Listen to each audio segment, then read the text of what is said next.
우리 여기 계신 성도님들 중에서 아마 1983년의 여름을 기억하는 분들이 아마 많을 것이라고 생각합니다. TV가 있었던 가정에서는 온 가족이 함께 이 프로그램을 보면서 많은 눈물을 흘렸던 그런 시간이 있었습니다. 바로 이산가족 찾기라는 프로그램이었습니다. 연일 동안 누가 이 사람을 모르시나요? 라는 노래가 계속 나왔고, 그리고 사람을 찾기 위해서 엄청난 사람들이 방송국에 나와서 자신의 잃어버렸던 가족을 찾으려고 했던 그 프로그램을 보면서 우리가 참 많이 눈물을 흘렸던 기억이 납니다. 30년이 넘도록 만나보지 못했던 가족들을 만나게 되고 극적으로 상봉하게 되었을 때 그것을 보는 모든 이들은 마치 자기가 잃어버렸던 가족을 만난 것처럼 감격하고 기뻐했던 그런 기억이 있습니다. 이산가족 상봉은 마치 내가 나의 가족을 만나는 것과 같은 그런 가슴 뭉클한 재회의 장면이었습니다. 죽은 줄 알았던 가족을 다시 만난다는 것, 이것은 참으로 꿈과 같은 일이 아닐 수 없습니다.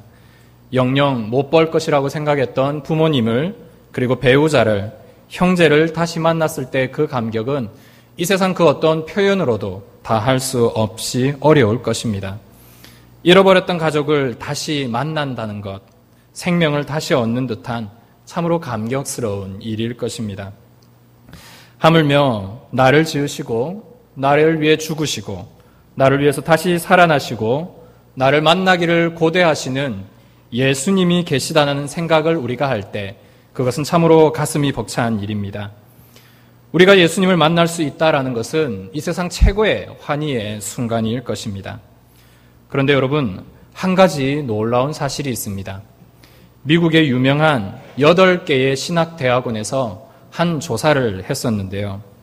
재림을 믿는가에 대한 조사였습니다.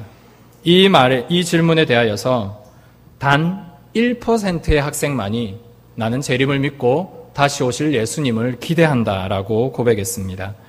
다른 사람들이 아니라 신학을 하는 신학대학원생들을 조사했던 내용입니다. 여러분, 신대원생들이 이 정도의 신앙을 갖고 있고 또한 미국의 성도들이 실제로 예수님의 다시 오심에 대하여서 생각하지 않고 살아가는 것이 너무나 많다고 합니다.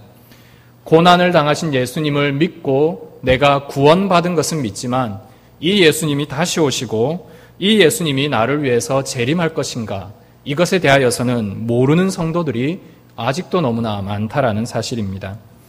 위대한 전도자였던 D.L. 무디는 교회에 다닌 지 15년 후에 처음으로 재림에 관한 설교를 듣습니다. 그런 다음 무디는 이렇게 얘기합니다. 이제 나는 왜 사탄이 교회에서 재림에 대한 설교를 못하게 하는지를 알았습니다. 예수님께서 오신다는 교리만큼 교회를 깨우는 교리가 없기 때문입니다. 라고 말했습니다. 좀 전에 들었던 이 조사의 결과와 같이 현재 살아가는 많은 성도들이 예수님의 재림을 믿지도 않고 기대하지도 않고 살아갑니다.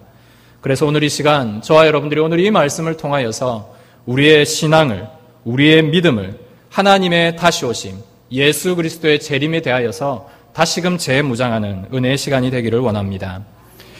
2008년도에 출간된 한 책이 있는데요. 제목이 대단히 이상한 책이 한 권 출간되었습니다.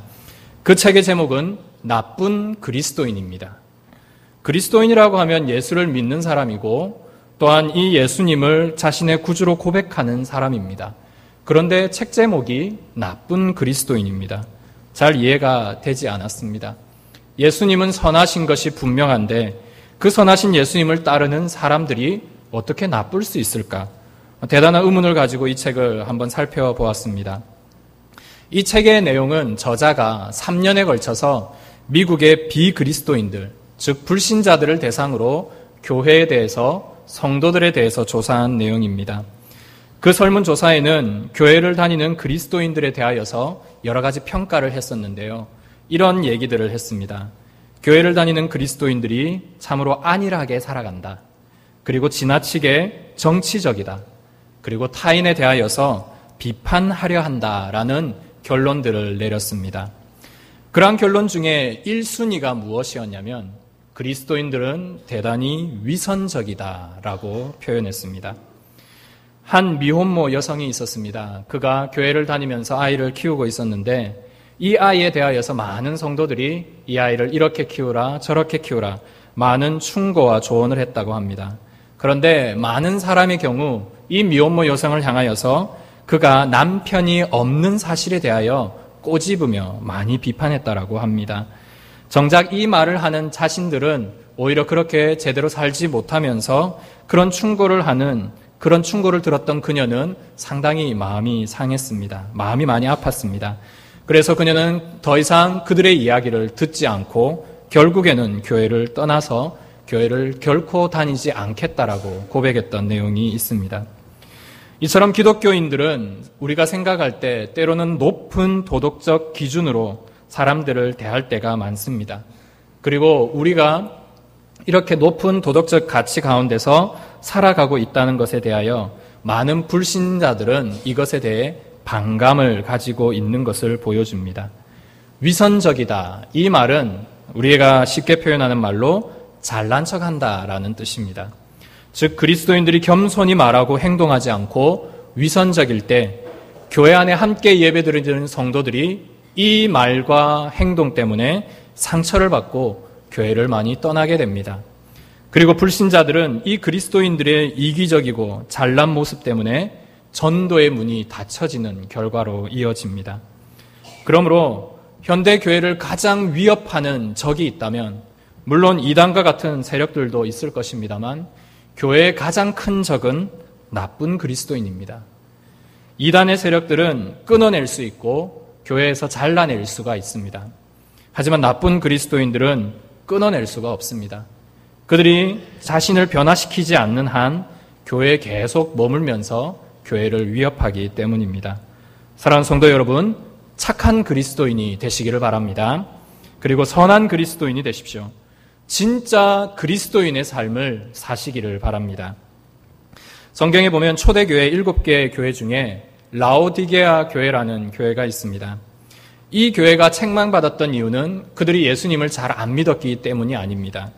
그들이 예수 믿고 구원받을 믿음이 없는 신앙생활을 했기 때문도 아닙니다. 그들에게 있어서 가장 큰 책망의 원인은 미지근한 신앙이었습니다. 현실에만 안주하는 신앙이었기 때문에 하나님의 큰 책망을 받게 됩니다. 뜨겁게 주님을 위해 타오르는 신앙이 아니라 세상 것에 안주하고 세상 것과 타협하면서 적당히 누리는 큰 어려움이 없는 신앙 때문에 그들은 하나님의 큰 질타를 받게 됩니다. 라오디게아라는 이 도시는 상당히 발전한 도시입니다. 그래서 금융이나 직물산업, 의술도 많이 발전한 도시였습니다. 그곳에 있는 모든 지역의 성도들과 모든 지역의 시민들은 이 놀라운 은혜들을 누리고 살아갔던 사람입니다. 쉽게 얘기해서 풍족한 삶을 누리면서 큰 어려움이 없이 지냈던 사람입니다. 우리가 소위 말하는 형통한 삶을 살았던 자들이 바로 라오디게아 교인들이었습니다. 우리는 하는 일들이 뜻대로 잘 되고 때로는 큰 어려움이나 우환이나 질병이 없이 잘 살아가는 인생을 얘기할 때 형통한 인생이다. 그렇게 이야기합니다. 자녀들이 진학이나 취직이나 그리고 결혼 문제가 잘 해결이 되고 본인의 직장이나 사업의 문제들이 잘 해결될 때 우리는 만사가 형통하다. 그렇게 얘기합니다. 그 어떤 사람이 이런 삶을 원하지 않겠습니까? 신자든 불신자든 어떤 사람이나 이 모든 형통한 인생을 살기를 다 원하고 있습니다. 그런데 우리가 예수를 믿은 후에 한 가지 감사의 제목이 있다면 그것은 지금까지 지낸 모든 것이 하나님의 은혜라고 고백하는 그 입술입니다. 지금까지 큰 어려움이 없이 개인과 가정에게 하나님께서 형통함으로 인도해 주신 것, 이것 때문에 감사하는 성도들이 이 자리에 많은 줄 믿습니다. 그런데 혹 어떤 성도님들은 아직도 여전히 내 삶 가운데 형통함이 없어.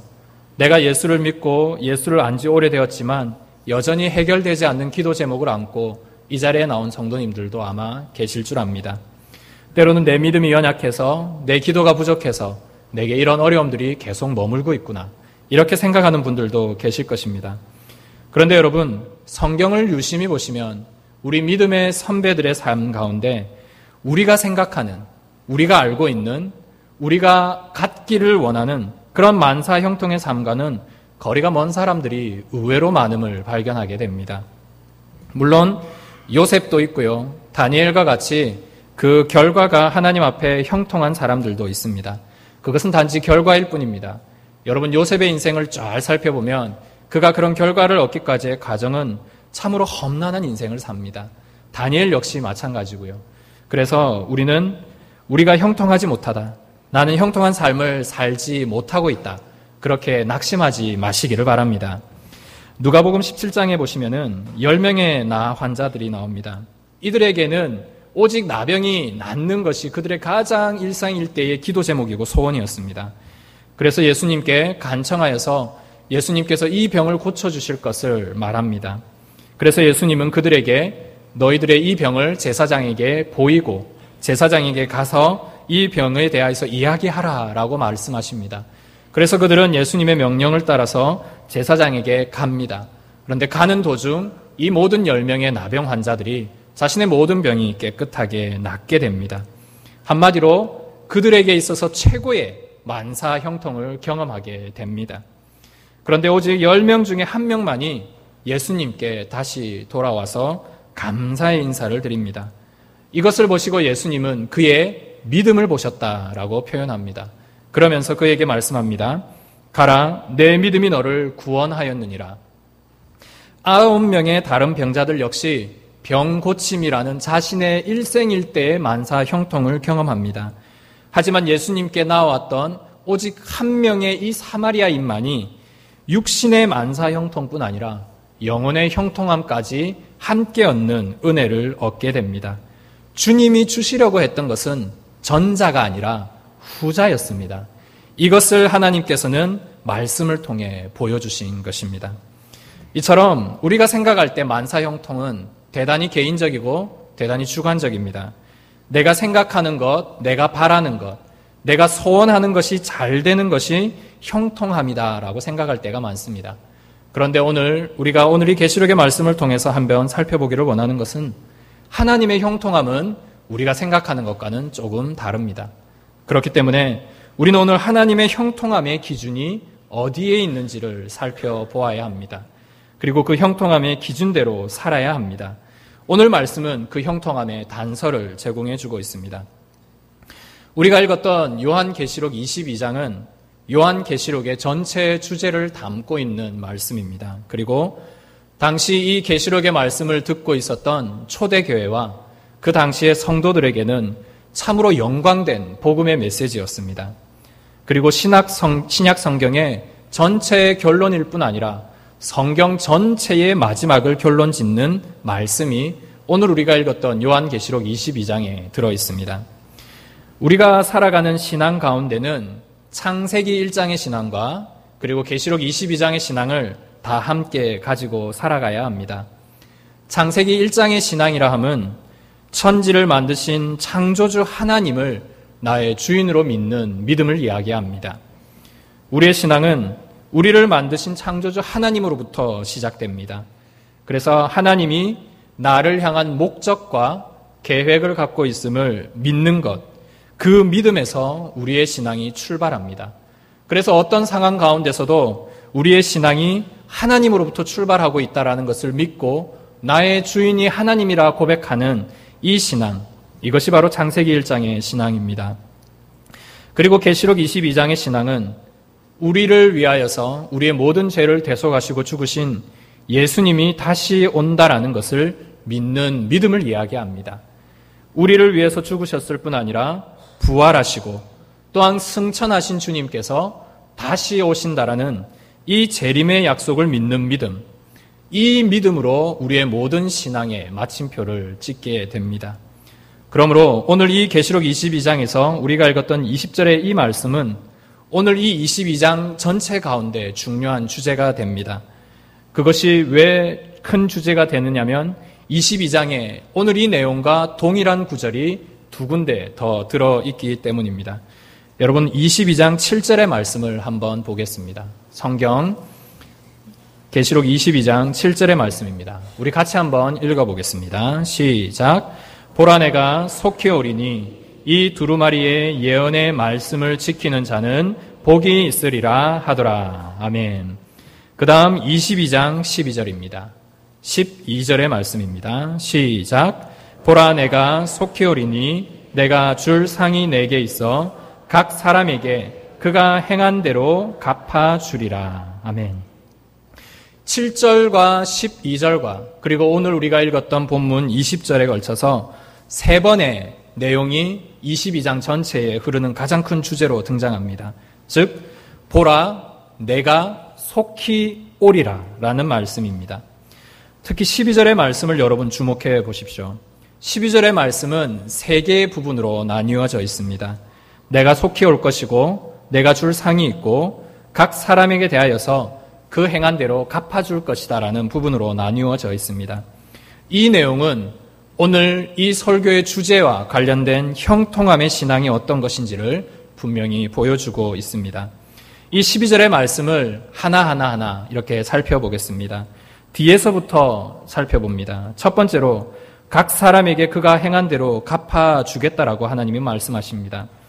하나님은 우리가 이 세상을 살아갈 때 예수님을 따라서 살았는지 안 살았는지를 판단하십니다.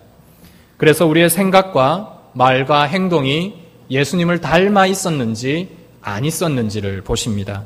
그래서 우리는 모든 말과 행동과 생각에 조심해야 합니다. 그래서 나쁜 그리스도인 같이 남을 비판하고 남을 정죄하고 남에게 대하여서 쉽게 얘기하는 그 모든 말과 행동을 그쳐야 합니다. 그래서 오직 덕을 세우는 말과 행동을 해야 되는 것, 이것이 하나님께서 우리를 첫 번째로 보시는 큰 기준이 됩니다. 때로는 우리 성도님들 중에 아무도 알아보지 않는 수고 때문에 힘들어하시는 분도 아마 계실 것입니다. 그렇지만 기억하십시오. 보이지 않는 하나님께서 여러분의 보이지 않는 수고를 다 기억하고 계신다라는 사실입니다. 이것을 믿는 것이 바로 믿음이고 이 믿음을 가지고 있는 사람이 하나님은 복되다라고 말씀합니다. 이것이 하나님께서 오늘 12절의 말씀을 통해 첫 번째로 우리에게 들려주는 메시지입니다. 두 번째는 우리가 그 행동을 따라서 하나님이 우리에게 상을 주신다라고 말씀하십니다. 하나님이 원하시는 것은 우리에게 복을 주시는 것입니다. 축복을 내려주시는 것이 하나님의 뜻입니다. 그래서 하나님께서는 성도가 말씀대로 살았을 때에 넘치는 복을 주시기를 원한다라고 이야기하십니다. 그렇다면 그 상이 무엇일까? 우리는 고민하게 됩니다. 계시록의 말씀을 곰곰이 잘 살펴보면 11장 18절에는 우리가 하나님께로 받는 상의 첫 번째가 어떤 것인지를 이야기하고 있는데요. 그것은 하나님의 큰 진노, 피할 수 없는 인간을 향해 퍼부으시는, 죄인들을 향해 부으시는 하나님의 진노를 피할 수 있는 구원을 주신 것, 이것이 우리에게 가장 큰 1차적인 상입니다. 그리고 22장 14절에 보시면 새 예루살렘에 들어갈 수 있는 권세, 이것을 우리에게 주셨습니다. 하나님의 성 새 예루살렘에 들어갈 수 있는 권세가 우리에게 주어진 것, 이것이 믿는 자에게 주어진 상급일 것입니다. 그리고 성경에는 다른 상들을 많이 기록하고 있지만 그 상이 도대체 어느 정도인지 우리는 솔직히 다 파악을 할 수는 없습니다. 마치 3살짜리 어린아이에게 사탕과 그리고 10,000원짜리 지폐를 주었을 때에 사탕 100개를 살 수 있는 10,000원짜리보다 그 눈앞에 있는 사탕 1개를 선택하는 것과 같이, 그것이 더 좋아 보이는 것과 같이 우리에게는 하나님이 생각하는 상과 우리가 생각하는 상이 조금은 다를 수도 있을 것입니다. 하지만 분명한 사실은 하나님이 주실 상급은 엄청나게 크고 그 상을 우리에게 주시려고 예비하고 계시다라는 것입니다. 우리는 이것을 믿어야 할 것입니다. 셋째로는 오늘 주제와 이어지는 아주 중요한 내용입니다. 그것은 바로 예수님께서 속히 오시겠다라는 말씀입니다. 세 구절 모두에게 동일하게 언급되고 있고, 특별히 오늘 우리가 읽었던 20절에 보면 진실로라는 표현이 들어 있습니다. 예수님이 말씀하실 때, 그리고 하나님이 메시지로 이 말씀을 증거하실 때 진실로라는 말이 붙어 있다라는 이 말은 아주 하나님께서 강조하고 있는 내용입니다. 즉, 내가 올 거고 내가 속히 올 건데 내가 진짜로 속히 올 것이다. 너희들이 이것을 믿어라 라고 하시는 말씀이 오늘 20절의 이 말씀입니다. 우리가 성경에서 여러 번 강조되고 있는 구절은 특별히 주목해 볼 필요가 있습니다. 그래서 특별히 우리가 예수님의 가르침 중에 많은 부분에 공통적으로 드러나는 것이 무엇인지 우리는 그것을 발견하고 그것을 알아야 합니다. 예수님의 공생의 사역 가운데 가장 강조했던 것은 크게 믿음과 사랑입니다. 그래서 예수님은 많은 기적을 베풀면서 그 사람에게 항상 믿음이 있는지 없는지를 살피십니다. 그리고 그 믿음이 너를 구원했다라고 이야기하십니다. 이방인이었지만 믿음이 가득한 백부장을 칭찬하였고요. 이스라엘 백성이었지만 믿음이 없는 제자들과 유대인들을 강하게 꾸짖었습니다. 믿음이 하나님을 향하여 나아가는 길이라고 분명히 말씀하였습니다. 그래서 예수님이 강조한 첫 번째는 믿음이었고요.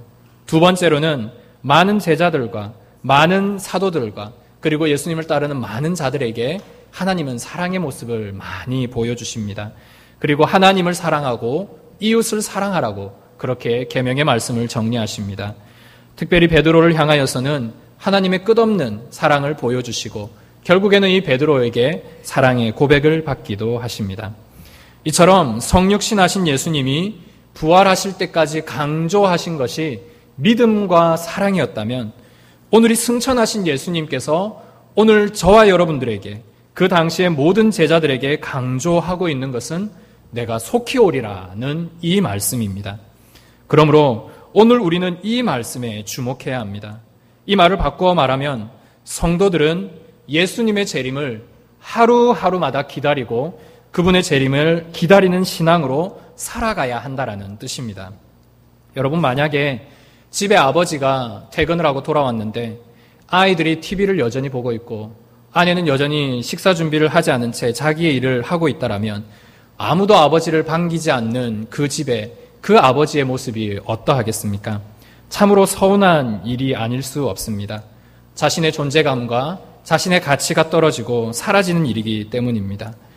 우리가 만약 우연히 10년 만에 만난 친구를 길거리에서 너무 반가워서 악수를 하려고 하는데 그 상대방이 나를 향하여서 별로 시큰둥하게 있다면 참으로 민망한 일이 아닐 수가 없지요. 마찬가지입니다. 예수님이 우리를 위해서 우리에게 다시 오실 것을 기대하시고 내가 속히 올 것이야.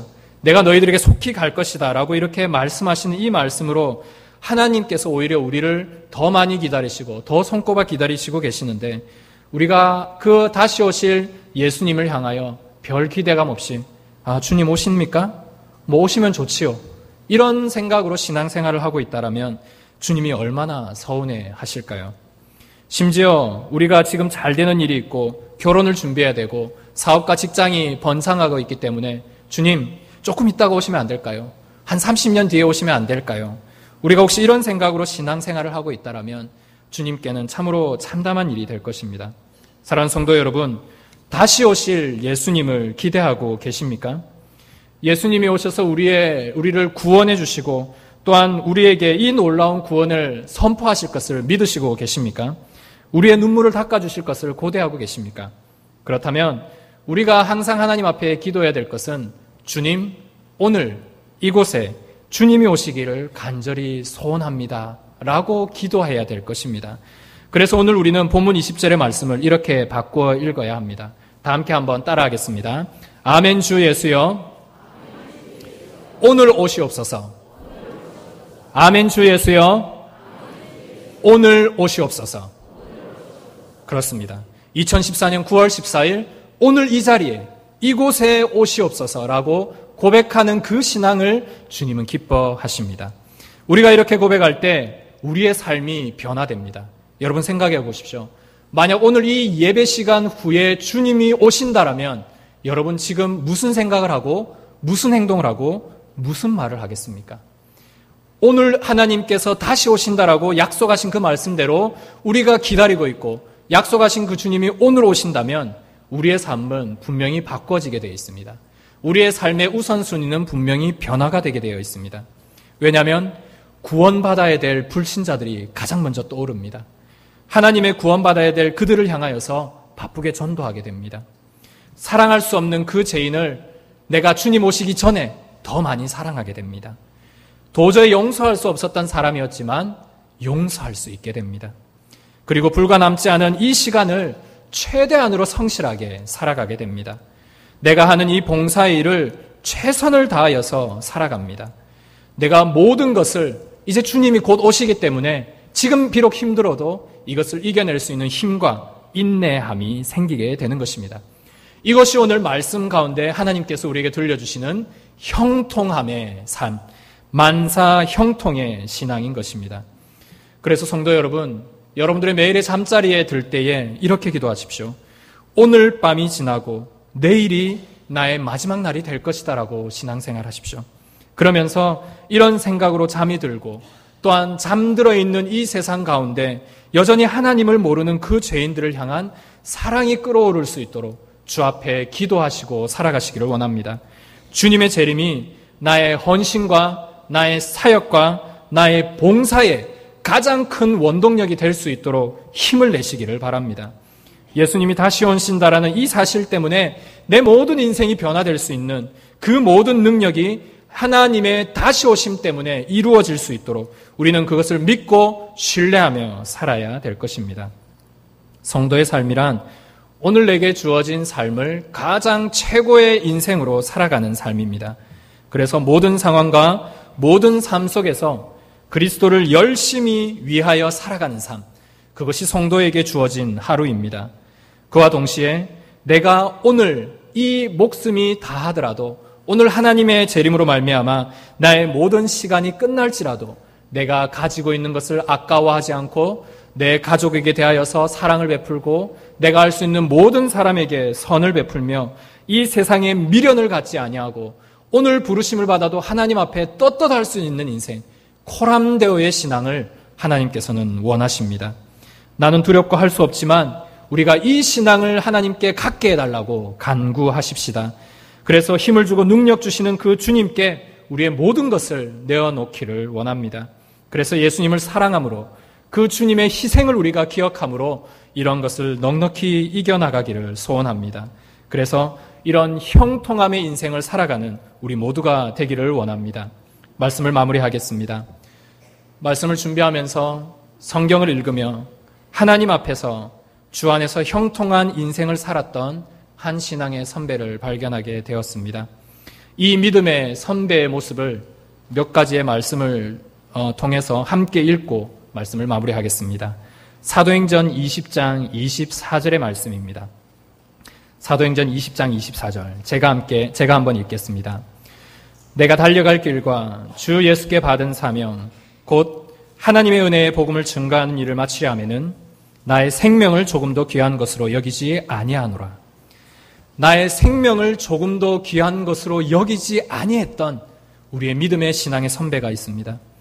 이 사람은 하나님을 위해서라면 내 모든 것들이 아깝지 않다라고 이야기합니다. 그 이유가 있습니다.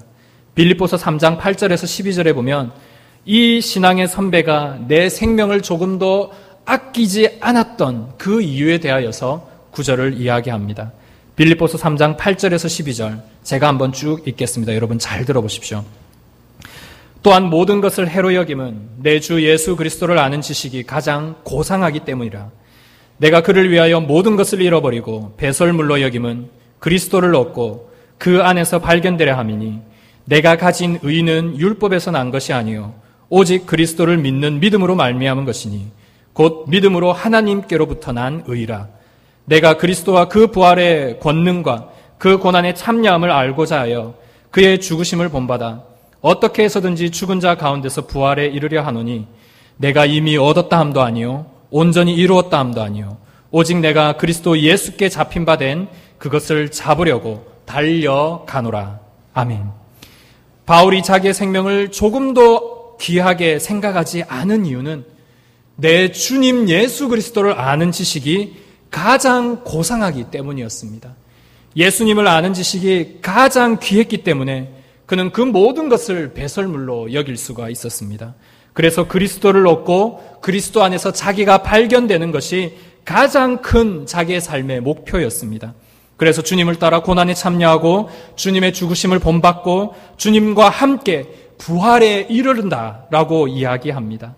그래서 내가 지금 오직 이것을 얻었다 함도 이루었다 함도 아니지만 그 표대를 향하여서 내가 달려가고 있다라고 담대히 외치고 있습니다. 그러면서 바울은 이 모든 자기의 인생의 신앙의 능력의 근원을 말씀하고 있습니다.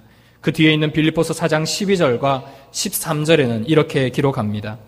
나는 비천에 처할 줄도 알고 풍부에 처할 줄도 알아.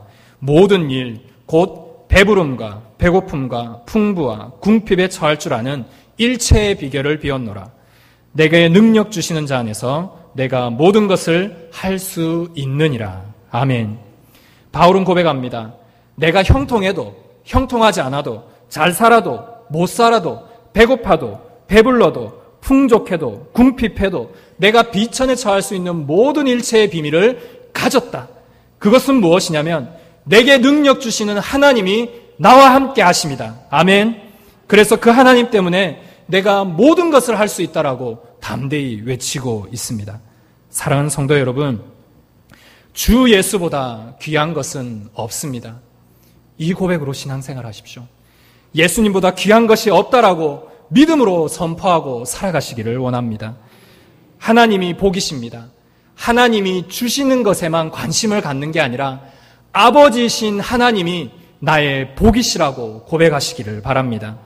성령님이 나와 함께 하시는 것이 은혜입니다. 내가 어려운 순간에도 내게 힘을 주시는 성령님이 나와 함께 하시는 것이 은혜임을 믿으시기를 바랍니다. 이 은혜가 여기 계신 모든 성도님들과 모든 믿는 자들에게 함께 하시기를 주님의 이름으로 축복합니다. 기도하겠습니다.